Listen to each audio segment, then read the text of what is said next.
If we lose subs, it's all on him. Hello, everyone, and welcome back to the penultimate episode of season 1 of Simply Simple. That is episode 9. We do 10 episode seasons here, just like all the prestige TV shows. How are you? I am very well, Dhruv.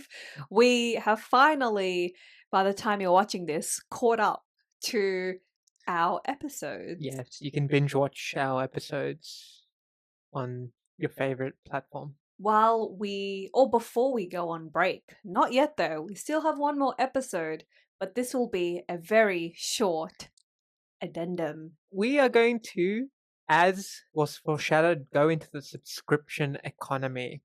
So, what does it mean? Why is it rising? And what are the implications for us in society? Just wanted to swing it over to you for any personal observations you have of subscriptions. What are subscriptions and how do they exist in our world? You read my mind. I'm like, even though our viewers more than likely know what a subscription is, in very simple terms, a subscription is a recurring fee for a product, good or service, and often it's a senseless expense / transaction in your bank account. Senseless. You don't senseless and mindless. It's a lot of words. A lot of letters. Yeah, I was gonna say, yeah. So often it's an expense that will creep out of your bank account, and not until you do your budgeting and your subscription overview is where you will realize that, holy crap, I am spending hundreds, if not thousands, on subscription services every year. We have a very anti-subscriber here. No, I am not. Based on the description. I am very for subscriptions. I like a little mindless transaction that enhances my well-being. However, just doing a little budgeting last year, and I realized that there's quite a bit being spent on subscriptions that I could probably have stepped in and reduced and stopped. Okay, so let's talk about stopped. Let's talk about subscriptions and how they have kind of permeated throughout society. What are some of your observations of things that you've noticed that you're like, oh, I don't like this. This is not how it should be. Yeah. Well, I think one of my personal experiences is probably using a product or an application, for example, where I find the features useful. And, maybe in the App Store it tells you some features are paid. But in hindsight, sometimes you don't know that features or apps may need a subscription. So, you may be using a product for a week and then bam, you get a pop-up saying, well, your existing data is available only if you upgrade to our subscription at like $25 a month. So it's a bit of a bummer in that regard. Yeah, of course. And one other thing that you see a lot is the free trial, and on the surface, it's great. You get a free trial for a product and everyone's happy, but they kind of rely on you not remembering to cancel, or the terms are so short. And sometimes you have to cancel it right before the day. It's also difficult trying to find the cancellation button. So you have a lot of these, I think it's called dark design, where you're designing things to make it as painful as possible for the consumer. So that's something that we've noticed, and it's something that is creeping up, and I think it's been the subject of a lot of discontent from Gen Z people. I think, not sure if you've probably seen this, but like the BMW heated seat subscription. Oh yes, I've seen that. Yes. And then I think the printer ink subscription. Yes, there was a lot of controversy. I don't know, I forgot the coffee machine name, but there's also a subscription. You buy the coffee machine, which is reasonable priced, and then you have to pay for the software as a service known as otherwise, to operate and use the coffee machine, which is ridiculous because you're honestly better off buying a subscription-free coffee machine. And the worst part about it is that even if you do, you're probably going to have to buy a subscription to Coffee Beans as well. Yeah, it's subscription squared. And what you see here is a lot of the features that older generations, or even when you were younger, you took for granted. Like, you could buy a coffee machine and it worked without any additional cost. So it does feel like these days the companies are trying to extract every last bit of cash that they can from you. Mhm. But let's take a step back. This is maybe what's happening, but why do subscriptions exist?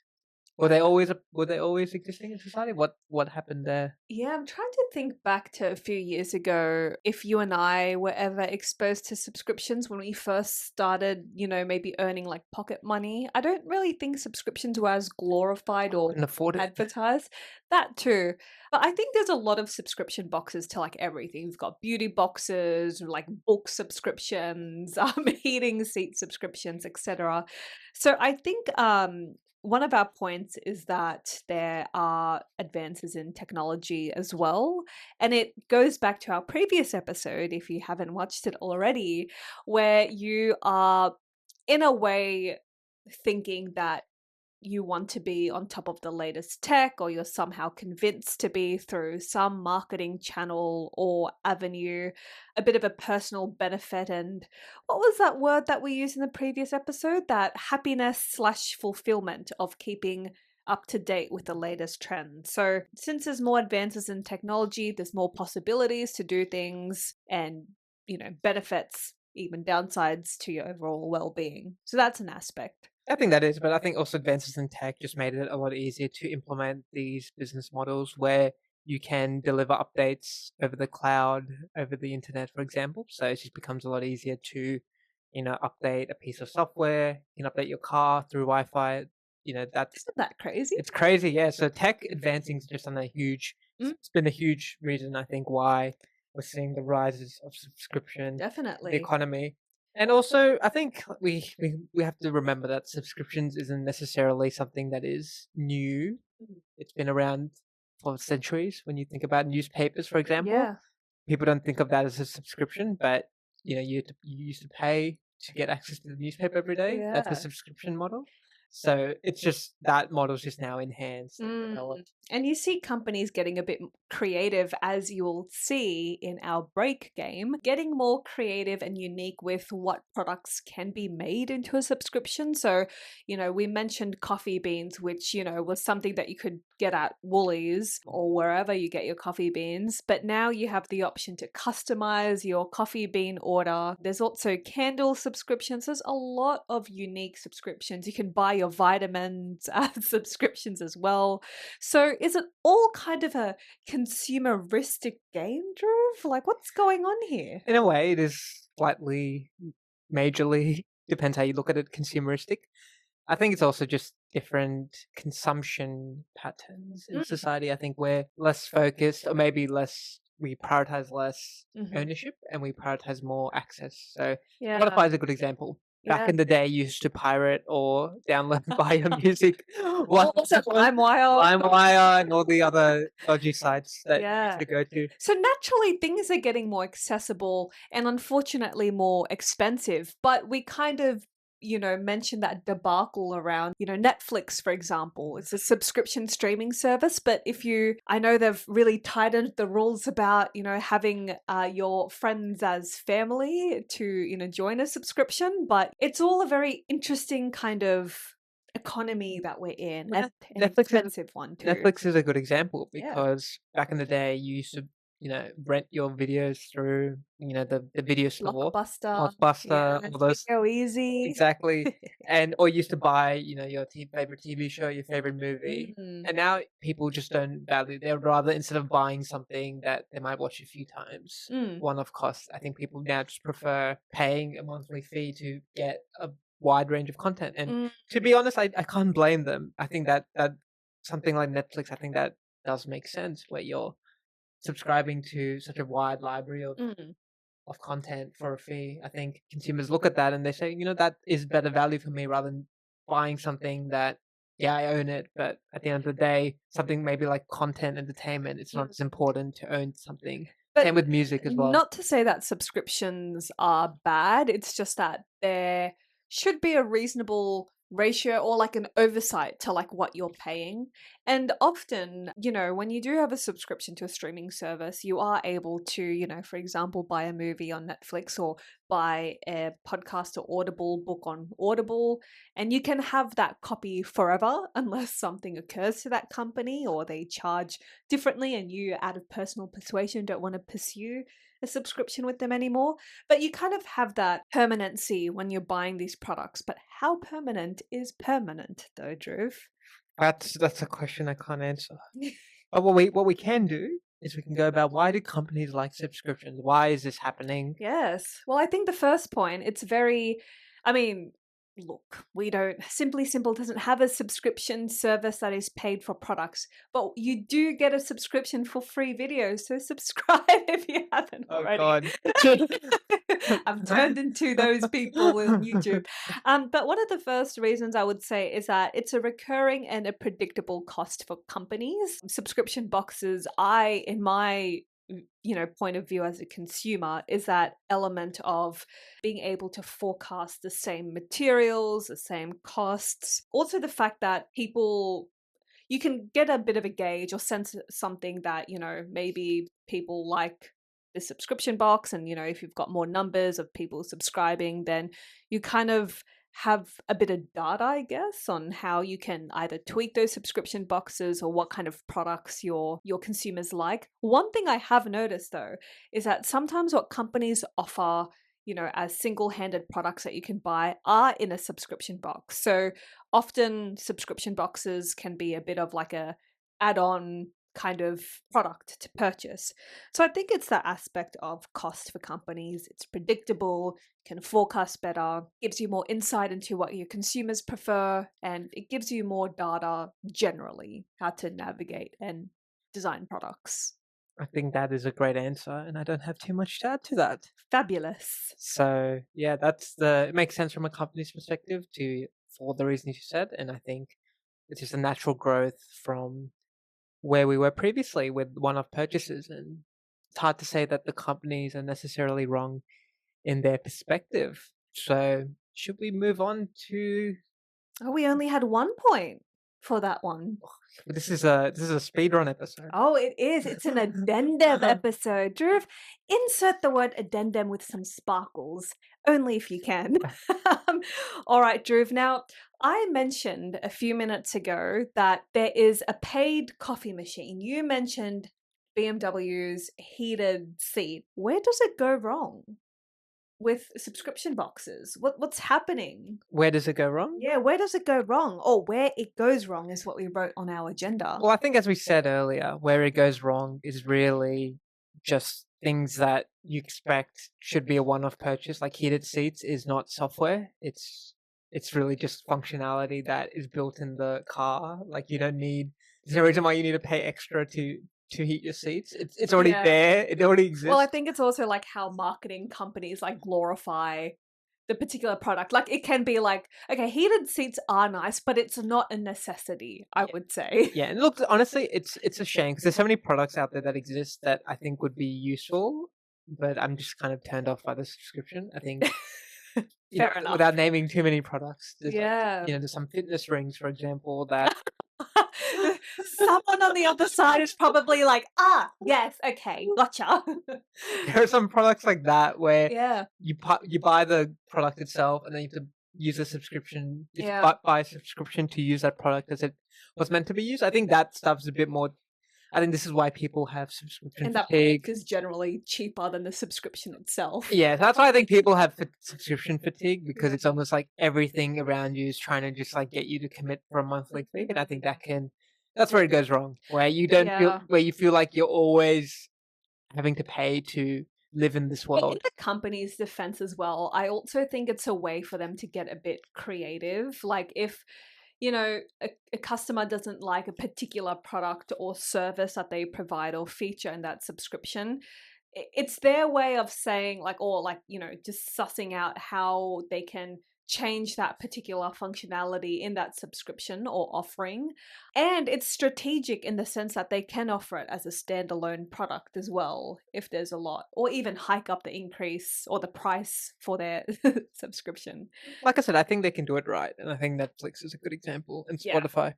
And I guess it's always good to just kind of see how much you're spending on your subscription. So if you haven't totaled up what you're spending on, what you're subscribing on, what you could cancel, what you could downgrade perhaps, what you could, live without for a bit, might be worth doing. What about the dopamine though? The dopamine. Oh, you could get that by touching grass. You could get in some sun.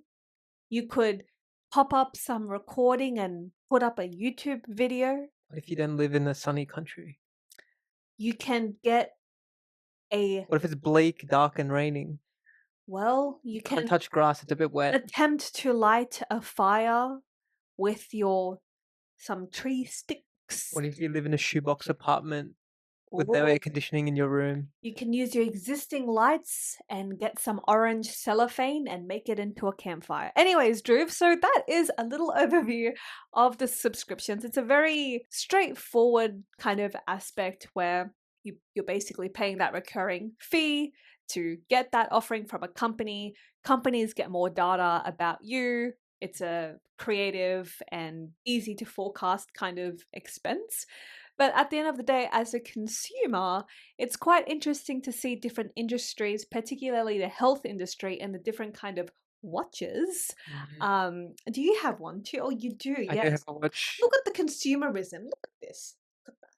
So let's move on to the break, the game. I'm so excited for this one because guess what? You know what? The printer actually printed it out in yellow, and I'm pretty sure it was meant to be red or dark green, one of those. So now it's like yellow text on black or grey font. So it's good eye exercise. yes, we'll test it out. Oh, I want to know: is Warby Parker? That's a subscription box. Do they provide the subscription boxes in Australia? I think they do. Never heard of this. Really? No. Oh no, maybe this is your next subscription. Anyways, Dhruv. So, we're going to play, is it a sub or flub? So how it works is you determine if it's a sub, basically a subscription that exists in real life, or is it a flub, where you determine if it's not a real subscription. So is it real or is it fake, basically? Oh, let's go. And I did do my research, so these are allegedly true boxes. I didn't do thorough research, but enough to know on Google that they're correct. Okay, first is Butcher Box. It's a monthly subscription for grass-fed meat and high-quality cuts. It's a sub. That's true. That's right. What kind of gave it away?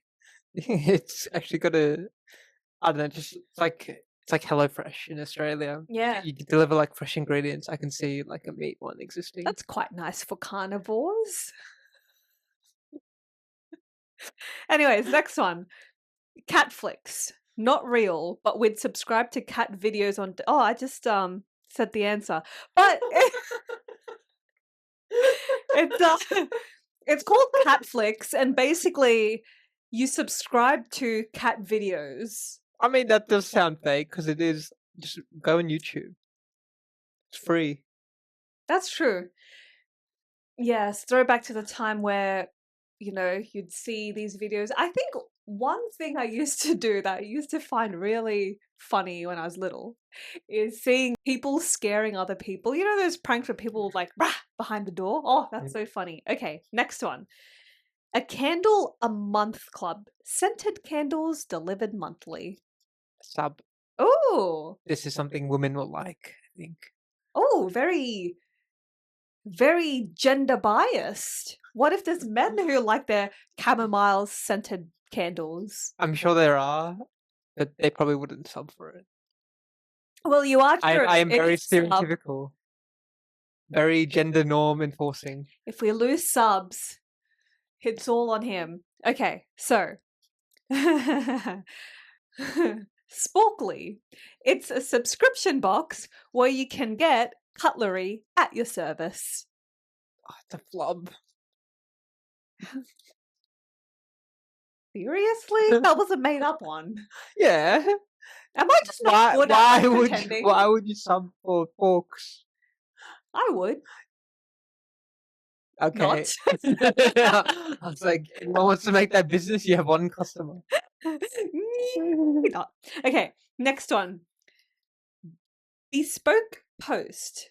This is interesting. Curated lifestyle boxes for men featuring gear, grooming kits, and gadgets. I feel like you'd like this one. The sub exists. Mm. I think I've heard of these sub boxes for Mm. men. Yeah, Yeah. sounds about right. So I think that What's that Shea Bar box? That company. company, Yeah. like famous, Mm. it's like Manscaped. Manscaped, yes. Yes, I think they offer subscription boxes. sure they I do. could be wrong. Sure they do. All right. Pickle Packers Unite. Basically just a pack of pickles of Flub, different flavors. flub. Seriously? Why? Cool packers. Picker. Your alliteration was on point. All right, Drew. Sudsy Club, a subscription box for handmade organic soap. Oh, that's a sub. How are you getting these right? Seriously, get something wrong. This game is not fun anymore. You are right. Okay. Vitamin Rave. Basically, your supplements that come with a strobe light. It's a flub. Okay, next one. Misto Box, a coffee subscription that curates beans based on your taste profile. Sub. Can you get one thing wrong? Anyways, it's actually interesting. There's a lot of coffee subscriptions. Shout out to my Gabrielle Bean family.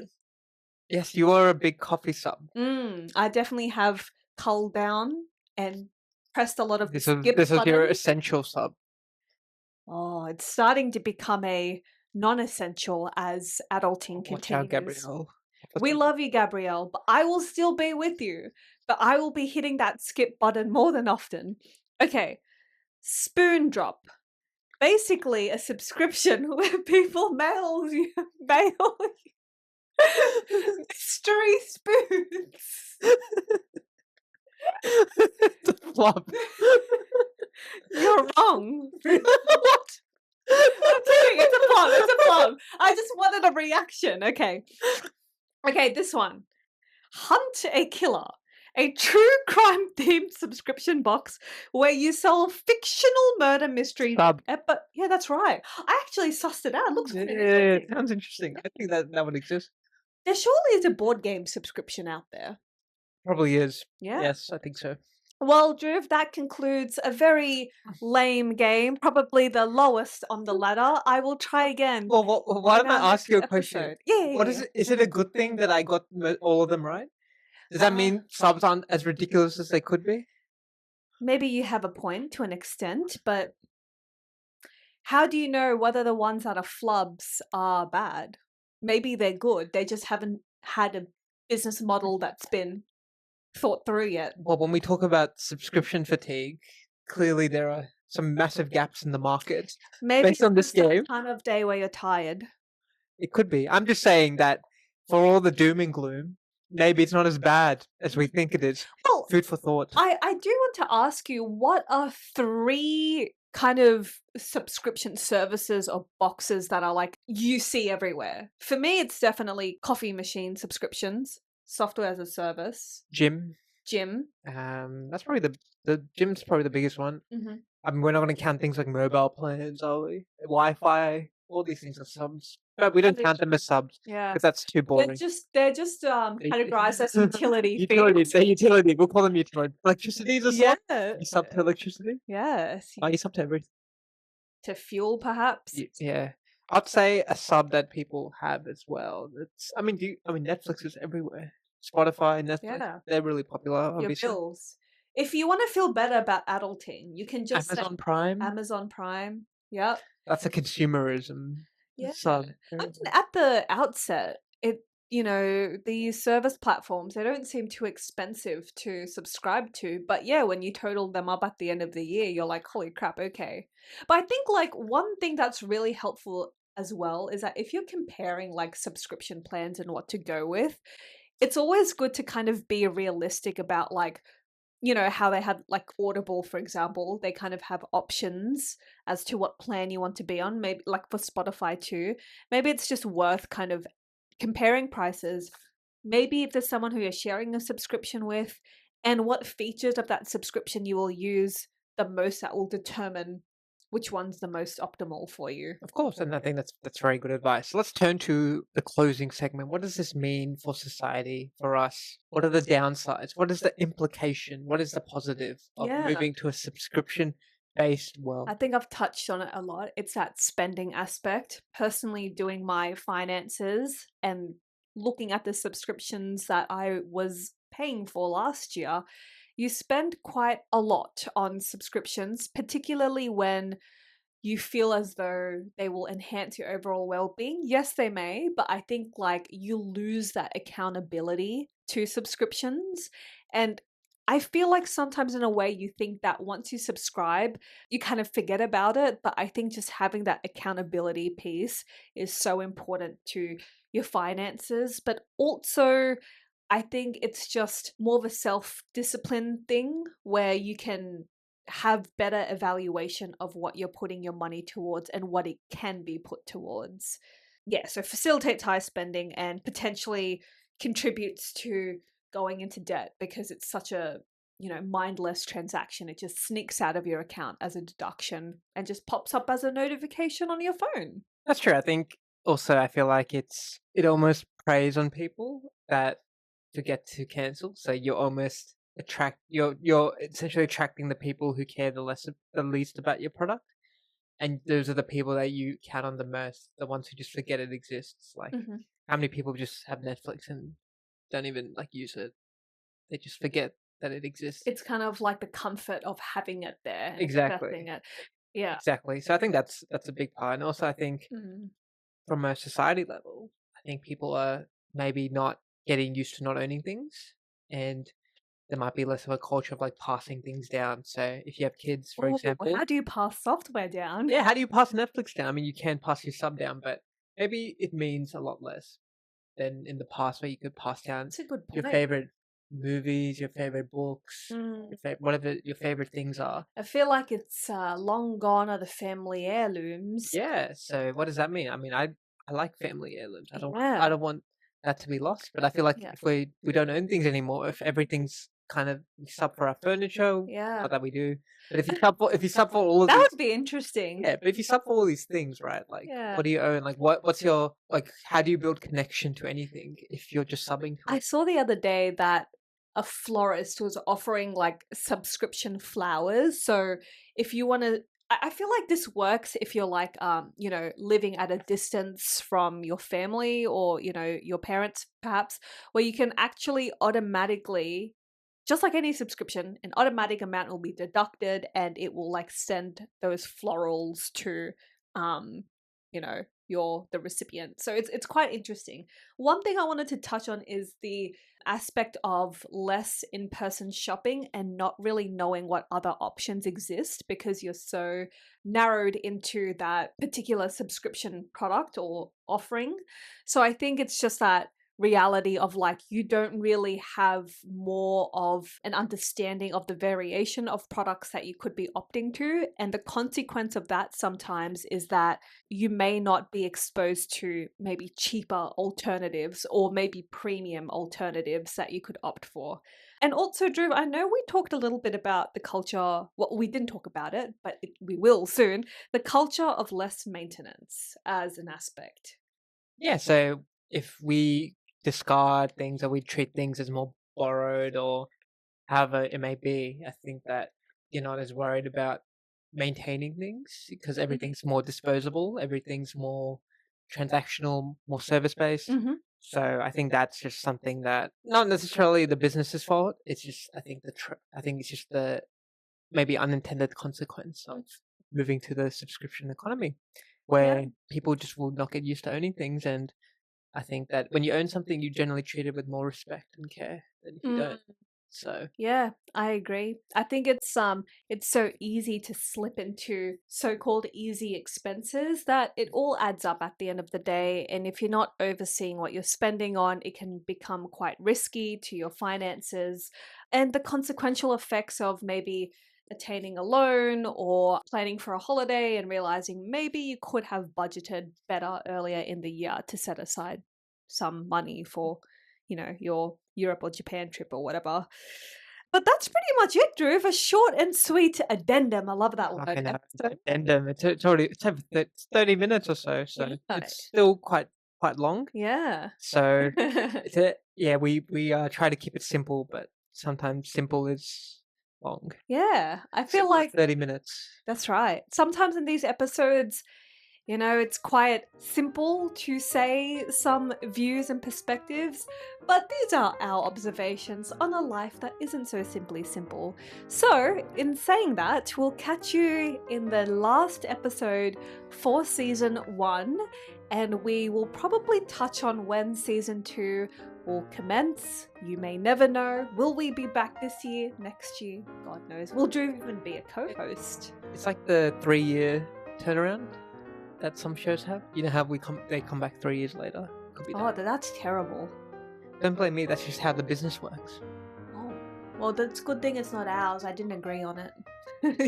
Anyways, so yes, we shall see you in the next episode. And if you have any episode suggestions, please feel free to reach out. And also, welcome to our new subs. We appreciate you. Thank you very much. And And existing. yes, yes. Thank you for the day one, people. And also, episode 10 is going to be a good one. We've already thought about it.